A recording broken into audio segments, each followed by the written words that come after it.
సభాధ్యక్షులు వాళ్ళకు ధన్యవాదాలు చెప్తూ, జిల్లా అధ్యక్షులకి మరి వేదిక అందరూ కూడా ధన్యవాదాలు చెప్తూ, మరి ఈరోజు ఓటర్ల కృతజ్ఞతలు చెప్పే భాగంగా ఈరోజు పెద్ద ఎత్తున కార్యక్రమం ఏర్పాటు చేసి కష్టపడే కార్యకర్తలకు వివిధ రాజకీయ పార్టీలకు అధికంగా ఉన్న వాళ్ళందరూ కూడా గౌరవించి ఈరోజు పెద్ద ఎత్తున సన్మానం చేయడం జరిగింది.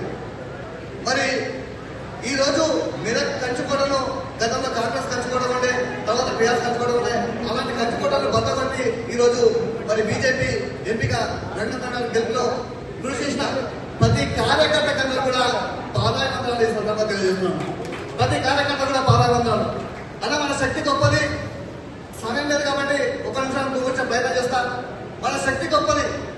రామచంద్రాపురం, ఈ రోజు ఉన్న భారతీనగర్, ఈ రెండు కూడా గతంలో బీజేపీ ఏడాదిగా ఉన్న ప్రాంతంలో బీజేపీ ఏమి లేనప్పుడు కూడా గతంలో కీర్తి శేషుడు రాగం భిక్షపతి రామచంద్రాపురం సర్పంచ్ గా పోటీ చేసి భూపాలకు చరిత్ర పట్టించిన గంట ఈ రామచంద్రాపురం ఊళ్ళో అని చెప్పి, అలాగే గతంలో ఏం లేనప్పుడు కూడా ఈ భారతనగర్ ప్రాంతంలో వార్డు మెంబర్ గా నందారెడ్డిని గెలిపించిన ఘనత, బీజేపీ నుంచి గెలిపిన ఘనత ఈ యొక్క భారతనగర్ ప్రజలను జరిపిస్తున్నాం.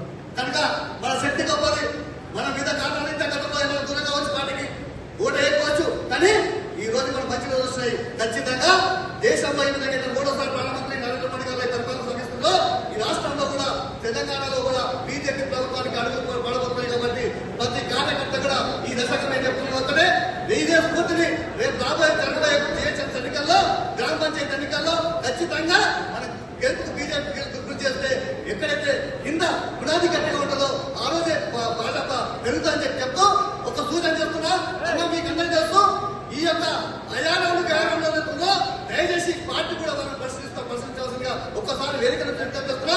మన అసలు ఎన్నికల్లో కొంతమంది ఎన్నికల పోషించిన కొంతమంది మీ అందరూ అర్థం చేస్తూ ఉన్నారు. వాళ్ళు ఎక్కడ ఉంటున్నారు, ఏమైతుందో పార్టీకి డ్రైనేజ్ చేసి మధ్యలో వెళ్ళిపోతున్నారు. మళ్ళీ రావడానికి ప్రయత్నం కొంతమంది అలాంటి అయానాలు గ్యారాలు ప్రయత్నిస్తున్నారు. అయానాలు గ్యారాలు మాకు అవసరం లేదు. ఇటువంటి కార్యకర్తలు మగతాలు, నిబద్ధతతో కూడుకున్న కార్యకర్తలు మగతాలు, పార్టీ కష్టపడే కార్యకర్తలు చాలు. కాబట్టి ఈ దిశగా ఏదైతే పునాది మనం కష్టపడుతున్నామో ఖచ్చితంగా ఈ అయానాలను పక్కబెట్టి పార్టీ ఈరోజు పూర్తిగా పనిచేసే కార్యకర్తలకు వేయాలి. పూర్తిగా పనిచేసే కార్యకర్తలకు బలం తెలుసుకొని రేపు పొద్దున గ్రామ పంచాయతీ మున్సిపల్ ఎన్నికల్లో గెలవడానికి ప్రయత్నం చేయాలని చెప్తూ ఈ అవకాశం